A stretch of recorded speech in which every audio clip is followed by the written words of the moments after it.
एक ऐसा लड़का जिसके घर में कभी फिल्मों की चमक थी, लेकिन वक्त ने उसे गरीबी और संघर्ष के अंधेरे में ला खड़ा किया। एक ऐसा लड़का जिसे लोग कहते थे कि फिल्मी दुनिया में जाना आसान नहीं है, क्योंकि सिर्फ सपना देखने से कोई स्टार नहीं बनता। मुंबई की भीड़ में एक नौजवान रोज अपनी किस्मत बदलने निकलता था। कभी हाथ में उम्मीद होती थी तो कभी सिर्फ संघर्ष। किसे पता था कि यही लड़का एक दिन बॉलीवुड के करोड़ों दिलों पर राज करेगा। अपनी मुस्कान, अपने डांस और अपनी अनोखी अदाकारी से एक पूरा दौर बदल देगा। ये कहानी है उस सितारे की जिसे दुनिया आज गोविंदा के नाम से जानती है। नमस्ते, मेरा नाम अभिमन्यु है। आप देख रहे हैं मसले बॉलीवुड के, जिसमें हम आपको सुनाते हैं कहानी यादगार किरदार को निभा चुके दिग्गज एक्टर और एक्ट्रेस की। इस एपिसोड में कहानी राजा बाबू के जरिए दुनिया में अपने अभिनय के झंडे गाड़ने वाले अभिनेता गोविंदा की। गोविंदा का जन्म 21 दिसंबर 1963 को मुंबई में हुआ था। उनका असली नाम गोविंद अरुण आहूजा है। उनके पिता अरुण कुमार आहूजा पुराने जमाने के अभिनेता थे और उनकी मां निर्मला देवी एक मशहूर गायिका थी। गोविंदा का बचपन फिल्मों के माहौल में जरूर बीता, लेकिन परिवार की जिंदगी हमेशा आसान नहीं रही। उनके पिता की फिल्मी दुनिया में कुछ असफलताओं के बाद आर्थिक परेशानियां बढ़ गई। एक समय ऐसा आया जब परिवार को मुंबई के विरार इलाके में जाकर रहना पड़ा। बचपन में गोविंदा ने घर की हालत और माता पिता की परेशानियां करीब से देखी। शायद यही वजह थी कि उनके अंदर कुछ बड़ा करने की जिद बचपन से ही पैदा हो गई। गोविंदा को बचपन से ही डांस और एक्टिंग का शौक था। वह फिल्मों को देखकर बड़े हुए और उनका सपना था कि एक दिन वह भी बड़े पर्दे पर नजर आएंगे। लेकिन बॉलीवुड का सफर उनके लिए आसान नहीं था। फिल्म इंडस्ट्री में कदम रखने के लिए उन्होंने काफी कोशिशें की। वह स्टूडियो के चक्कर लगाते, लोगों से मिलते और अपने टैलेंट को साबित करने का मौका ढूंढते रहे। कहा जाता है कि गोविंदा ने अपनी एक्टिंग और डांस का वीडियो बनाकर फिल्म निर्माताओं तक पहुंचाने की कोशिश भी की, ताकि लोग उनकी प्रतिभा को देख सके। उन दिनों में उन्हें कई बार निराशा भी मिली, लेकिन उन्होंने हार नहीं मानी। विरार से मुंबई तक का सफर करते हुए उन्होंने अपने सपने को जिंदा रखा। फिर आया वो दिन जब उनकी मेहनत रंग लाई और उन्हें फिल्म इंडस्ट्री में मौका मिला। शुरुआत के बाद धीरे धीरे उनका अलग अंदाज लोगों के दिलों में जगह बनाने लगा और वही संघर्ष करने वाला लड़का आगे चलकर बॉलीवुड का बड़ा सुपरस्टार बन गया। संघर्ष के उन दिनों में गोविंदा सिर्फ एक मौके का इंतजार कर रहे थे। उन्हें पता था कि अगर एक बार उन्हें अपनी प्रतिभा दिखाने का मौका मिल गया तो वह अपनी पहचान बना सकते हैं। कहा जाता है कि गोविंदा ने अपना एक वीडियो कैसेट तैयार करवाया था, जिसमें वह अपनी एक्टिंग और डांस दिखाते थे। वह इस उम्मीद में फिल्म निर्माताओं और लोगों तक पहुंचते थे कि कोई उनका मेहनत और टैलेंट पहचान ले। उनकी मेहनत आखिरकार रंग लाई और उन्हें फिल्म इंडस्ट्री में पहला मौका मिला। गोविंदा को सबसे पहले फिल्म तन बदन, जो कि 1986 में आई, में काम करने का मौका मिला, जिसे उनके बड़े भाई और अभिनेता निर्देशक आनंद सिंह ने निर्देशित किया था। इस फिल्म में उनके साथ खुशबू सुंदर थीं। हालांकि यह फिल्म रिलीज बाद में हुई, लेकिन गोविंदा की शुरुआत इसी फिल्म से मानी जाती है। इसके बाद उनकी फिल्म इल्जाम, जो कि 1986 में रिलीज हुई, जिसने उन्हें पहचान दिलाई। इस फिल्म में गोविंदा के डांस और स्क्रीन प्रेजेंस ने लोगों का ध्यान खींचा और रातों रात वह एक नए उभरते हुए सितारे बन गए। लेकिन गोविंदा की असली खासियत सिर्फ उनका चेहरा नहीं था, उनका डांस करने का तरीका, कॉमेडी का अंदाज और पर्दे पर उनकी ऊर्जा बाकी कलाकारों से बहुत ही ज्यादा अलग थी। जिस लड़के ने कभी मुंबई की गलियों में मौका तलाशा था, अब वही लड़का बड़े पर्दे पर लोगों के दिलों में जगह बना रहा था। लेकिन ये तो सिर्फ शुरुआत थी, क्योंकि आने वाले सालों में गोविंदा बॉलीवुड के उस दौर के सबसे बड़े मनोरंजन सितारों में शामिल होने वाले थे। 1986 में जब गोविंदा की फिल्म इल्जाम आई तो लोगों ने पहली बार इस नए चेहरे में कुछ अलग देखा। उनका डांस, उनकी कॉमेडी टाइमिंग और पर्दे पर उनकी मासूमियत ने दर्शकों का ध्यान खींच लिया। लेकिन असली सफर अभी शुरू ही हुआ था। 90 का दशक आया और बॉलीवुड में एक ऐसा दौर शुरू हुआ जब गोविंदा का नाम हर तरफ गूंजने लगा। उस समय फिल्मों में कई बड़े सितारे मौजूद थे, लेकिन गोविंदा ने अपनी एक अलग पहचान बनाई। वह एक ऐसे अभिनेता बन गए जो कि एक फिल्म में हंसा भी सकते थे, इमोशनल भी कर सकते थे और अपने डांस से पूरा माहौल भी बदल सकते थे। उनकी फिल्मों में उनका अंदाज बाकी अभिनेताओं से बिल्कुल अलग था। रंग बिरंगे कपड़े, अनोखा डांस स्टाइल, मज़ेदार डायलॉग और उनकी कॉमिक टाइमिंग लोगों को बेहद पसंद आने लगी। 90 के दशक में गोविंदा ने एक के बाद एक कई हिट फिल्में दी, जैसे कि आंखें, कूली नंबर 1, राजा बाबू, साजन चले ससुराल, हीरो नंबर 1 और दीवाना मस्ताना जैसे फिल्मों ने उन्हें घर घर में पहचान दिलाई। गोविंदा की जोड़ी अभिनेत्री करिश्मा कपूर के साथ भी दर्शकों को बहुत ही ज्यादा पसंद आई। एक्सक्यूज मी मिस्टर, इस टैक्सी में हम जाएंगे। लेकिन मैं तो बैठ चुका हूँ। लेकिन ये टैक्सी मैंने रोकी थी पहले। रोकी थी ना, खरीदी थोड़ी थी। एक्सक्यूज मी भाई जी, आप जैसी खूबसूरत लड़की को देखकर दिल कर रहा है कि ऐसी 100 टैक्सी आपके सर से वार कर फेंक दूं। लेकिन आज नहीं, टैक्सी निकल। अरे मीना, हमारा सामान। दोनों की कॉमेडी और डांस वाली केमिस्ट्री ने 90 के दशक की कई फिल्मों को यादगार बना दिया। लेकिन गोविंदा की सफलता सिर्फ फिल्मों की वजह से नहीं थी, उनकी सबसे बड़ी ताकत थी उनका जनता से जुड़ाव। आम लोग उनके किरदारों में खुद को देखते थे। वह पर्दे पर एक ऐसे इंसान लगते थे जो कि बिल्कुल अपने जैसा है। एक समय ऐसा आया जब गोविंदा को 90 के दशक के सबसे बड़े मनोरंजन सितारों में गिना जाने लगा। जिस लड़के ने कभी संघर्ष के दिनों में स्टूडियो के चक्कर लगाए थे, अब वही बॉलीवुड का हीरो नंबर 1 बन चुका था। लेकिन हर सितारे की जिंदगी में उतार चढ़ाव आते हैं और गोविंदा की कहानी में भी एक ऐसा दौर आया जहां उनकी चमक को चुनौतियों का सामना करना पड़ा। गोविंदा सिर्फ पर्दे पर ही लोगों को हंसाने वाले कलाकार नहीं थे, बल्कि असल जिंदगी में भी उनके अंदर एक अलग ही एनर्जी थी। उनके साथ काम करने वाले कई कलाकार और टेक्नीशियन बताते रहे हैं कि गोविंदा का सेट पर माहौल काफी खुश मिजाज रहता था। गोविंदा के बारे में सबसे मशहूर बातों में से एक थी, वह डांस के लिए किसी भी खास तैयारी के मोहताज नहीं थे। कई बार वह गाने की धुन सुनते ही अपने स्टाइल में मूव्स करने लगते थे। उनके डांस में एक नेचुरल एनर्जी होती थी जो दर्शकों को बहुत ही ज़्यादा पसंद आती थी। कई कलाकारों ने बताया कि गोविंदा सेट पर मजाक करते रहते थे और माहौल को हल्का बना देते थे। लंबी शूटिंग शेड्यूल के बीच वह अपनी बातों को और अलग अंदाज से लोगों को हंसाते थे। 90 के दशक की कॉमेडी फिल्मों में गोविंदा की टाइमिंग उनकी सबसे बड़ी ताकत थी। कहा जाता है कि कई बार वह सीन में अपनी बॉडी लैंग्वेज और एक्सप्रेशन से ऐसा असर डाल देते थे कि सामने वाले कलाकार भी हंस पड़ते थे। गोविंदा और डेविड धवन की जोड़ी बॉलीवुड की सबसे सफल कॉमेडी जोड़ियों में गिनी जाती है। दोनों ने मिलकर कई यादगार फिल्में बनाई। डेविड धवन को गोविंदा की कॉमिक टाइमिंग पर काफ़ी भरोसा था और दोनों के बीच सेट पर काफ़ी अच्छी समझ थी। गोविंदा के बारे में कई लोग कहते हैं कि सफलता मिलने के बाद भी उनमें जमीन से जुड़ाव बना रहा। वह जूनियर आर्टिस्ट और सेट के लोगों से काफ़ी मिलजुल कर बात करते थे। गोविंदा का यही अंदाज उन्हें बाकी सितारों से अलग बनाता था।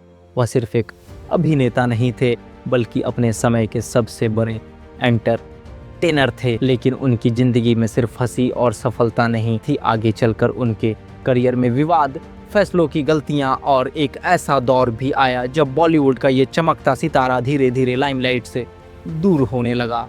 हर बड़े सितारे की ज़िंदगी में एक ऐसा दौर आता है जब उसकी सफलता के साथ साथ उसके बारे में चर्चाएं और विवाद भी बढ़ने लगते हैं।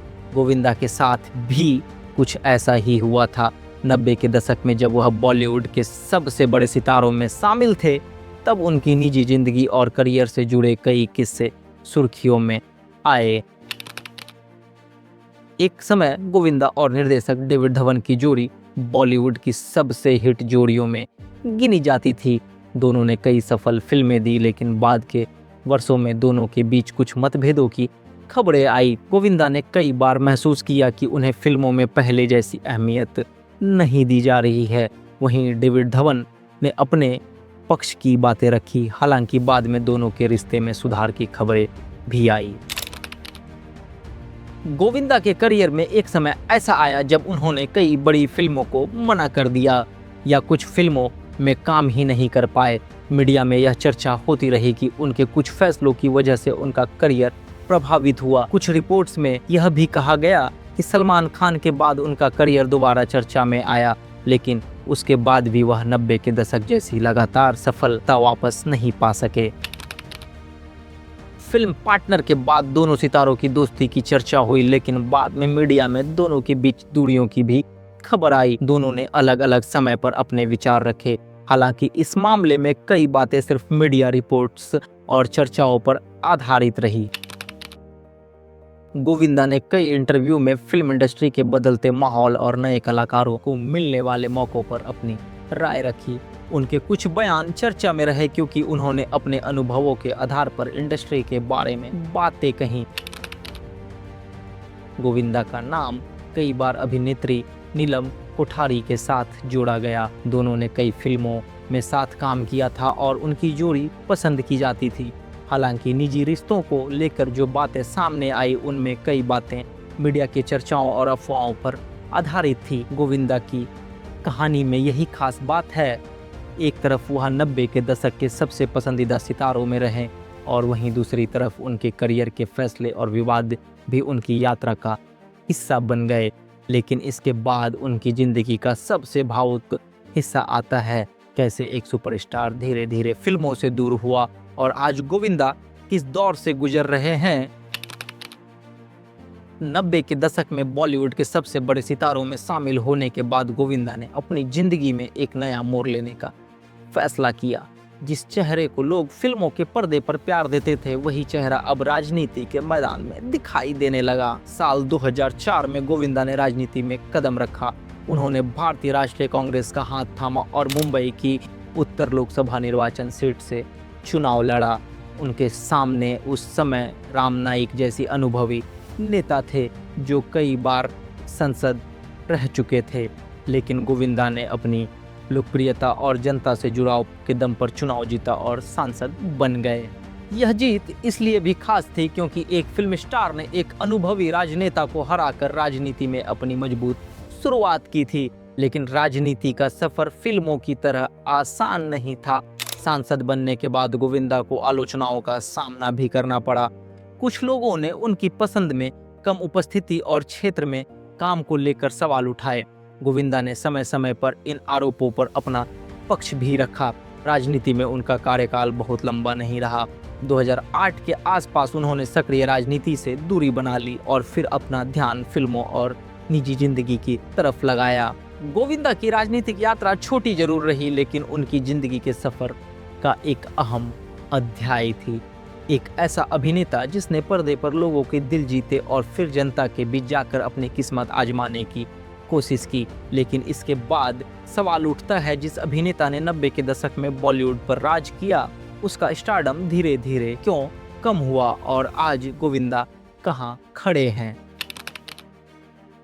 एक समय था जब बॉलीवुड में गोविंदा का नाम सुनते ही फिल्म हिट होने की उम्मीद बढ़ जाती थी। 90 के दशक में वह एक के बाद एक सुपरहिट फिल्में दे रहे थे, लेकिन फिर धीरे धीरे वही रफ्तार कम होने लगी। सवाल ये था, आखिर जिस अभिनेता ने बॉलीवुड पर राज किया, उसके करियर में गिरावट क्यों आई। गोविंदा के करियर में एक ऐसा समय आया जब उन्होंने कई फिल्मों को मना कर दिया और कुछ ऐसे प्रोजेक्ट भी चुने जो दर्शकों को पहले जैसा प्रभावित नहीं कर पाए। कहा जाता है कि उनके कुछ फैसलों का असर उनके करियर पर पड़ा। 2000 के बाद बॉलीवुड में फिल्मों का तरीका बदलने लगा। कॉमेडी और मसाला फिल्मों की जगह नई तरह की कहानियों और नए कलाकार तेजी से सामने आने लगे। जिस अंदाज से गोविंदा ने 90 के दशक में सफलता हासिल की थी, वही अंदाज नए दौर में उतना प्रभावी नहीं रहा। साल 2004 में गोविंदा ने राजनीति में कदम रखा और सांसद बने। इस दौरान उनका ज्यादा समय फिल्मों से दूर रहा। कई लोगों का मानना था कि राजनीति में जाने की वजह से उनके फिल्मी करियर की गति प्रभावित हुई। इस दौर में शाहरुख खान, सलमान खान, आमिर खान जैसे सितारे अपने अलग अंदाज से दर्शकों पर छाए हुए थे। इंडस्ट्री का फोकस भी बदल रहा था और नए दौर के कलाकारों का प्रभाव बढ़ रहा था। गोविंदा और डेविड धवन की जोड़ी ने 90 के दशक में कई यादगार फिल्में दी तो थीं, लेकिन बाद के समय में दोनों के बीच दूरियों की खबर भी आई। कई लोगों का मानना है कि इस जोड़ी के टूटने से गोविंदा के करियर पर भी असर पड़ा था। हालांकि गोविंदा की लोकप्रियता कभी पूरी तरह खत्म नहीं हुई। आज भी उनके डांस, उनकी कॉमेडी और फिल्मों को लोग याद करते हैं। उन कलाकारों में है जिन्होंने बॉलीवुड में अपना एक अलग स्टाइल बनाया। एक ऐसा कलाकार जिसने संघर्ष से शुरुआत की, सुपरस्टार बना, फिर उतार चढ़ाव देखे, लेकिन अपनी पहचान हमेशा कायम रखी। एक वक्त था जब गोविंदा की फिल्में रिलीज होना मतलब सिनेमा घर में जश्न जैसा माहौल होता था। लेकिन वक्त बदला, फिल्मों का दौर बदला और गोविंदा धीरे धीरे पर्दे से दूर होते चले गए। लेकिन एक कलाकार के अंदर जुनून कभी खत्म नहीं होता। गोविंदा ने कई बार दोबारा उसी स्टारडम को हासिल करने की कोशिश की जिसके लिए उन्होंने कभी संघर्ष किया था। साल 2007 में फिल्म पार्टनर आई जिसमें गोविंदा ने सलमान खान के साथ काम किया। यह फिल्म बॉक्स ऑफिस पर सफल रही और लोगों को एक बार फिर गोविंदा की कॉमेडी टाइमिंग और स्क्रीन प्रेजेंस बहुत ही ज़्यादा पसंद आई। कई लोगों को लगा कि गोविंदा का दौर फिर वापस आ सकता है। इसके बाद उन्होंने कई फिल्मों में काम किया जैसे भागम भाग, लाइफ पार्टनर, रन भोला रन और अन्य प्रोजेक्ट्स। लेकिन उन्हें 90 के दशक जैसी लगातार फिल्में नहीं मिल पाई और ना ही सफलता मिल पाई। गोविंदा ने कई इंटरव्यू में कहा कि वह आज भी काम करने के लिए तैयार हैं और अच्छे किरदारों का इंतजार करते हैं। उनका मानना रहा कि अगर सही कहानी और सही मौका मिले तो वह फिर से दर्शकों को एंटरटेन कर सकते हैं। हालांकि नई पीढ़ी के सिनेमा और बदलते ट्रेंड के बीच वापसी आसान नहीं थी। अब दर्शकों की पसंद बदल चुकी थी और फिल्मों में भी नए तरह के किरदारों की मांग बढ़ गई थी। फिर भी गोविंदा का नाम बॉलीवुड के उन सितारों में शामिल है जिनकी अपनी एक अलग पहचान है। उनकी डांसिंग स्टाइल, कॉमेडी और 90 के दशक की फिल्में आज भी लोगों के बीच बहुत ही ज़्यादा लोकप्रिय है। एक ऐसा अभिनेता जिसने विरार से निकलकर बॉलीवुड पर राज किया, उतार चढ़ाव देखे, लेकिन लोगों के दिलों से कभी पूरी तरह दूर नहीं हुआ। एक समय था जब गोविंदा का नाम बॉलीवुड की सबसे बड़ी ताकतों में गिना जाता था, लेकिन वक्त बदला, फिल्म इंडस्ट्री बदली और गोविंदा धीरे धीरे फिल्मों से दूर होते चले गए। आज गोविंदा पहले की तरह लगातार फिल्मों में नजर नहीं आते, लेकिन वह अभी भी अपने फैंस के बीच काफी लोकप्रिय हैं। वह सोशल मीडिया और पब्लिक अपीयरेंस के जरिए अपने फैंस से जुड़े रहते हैं। हाल के वर्षों में उनके नए लुक और वापसी को लेकर भी फैंस में उत्साह देखने को मिला। गोविंदा सिर्फ एक अभिनेता नहीं थे, वह अपने आप में एक पूरा एंटरटेनमेंट पैकेज थे। उनका डांस करने का अलग अंदाज, कॉमेडी टाइमिंग, चेहरे के एक्सप्रेशन और पर्दे पर उनकी एनर्जी उन्हें 90 के दशक का सबसे अलग सितारा बनाया। उन्होंने बॉलीवुड को कई यादगार किरदार दिए, ऐसा हीरो जो हंसा भी सकता था और नचा भी सकता था और आम आदमी जैसा लग सकता था। आज भी जब 90 की दशक की कॉमेडी फिल्मों की बात होती है तो गोविंदा का नाम सबसे ऊपर आता है। उनकी फिल्में और उनके गाने आज भी लोगों को पुराने दौर की याद दिलाते हैं। एक छोटे से संघर्ष करने वाले लड़के से लेकर बॉलीवुड के हीरो नंबर 1 बनने तक का सफर यही बताता है कि गोविंदा की विरासत सिर्फ उनकी फिल्मों में नहीं बल्कि उस स्टाइल में है जो उन्होंने बॉलीवुड को दिया। क्योंकि सितारे आते जाते रहते हैं, लेकिन कुछ कलाकार ऐसे होते हैं जिनका अंदाज हमेशा याद रह जाता है और गोविंदा उन्हीं कलाकारों में से एक है। नमस्कार, यह एपिसोड रिकॉर्ड किया है मेरे कैमरे ने। मेरा नाम अभिमन्यु है और आप देख रहे हैं मसले बॉलीवुड के। शुक्रिया।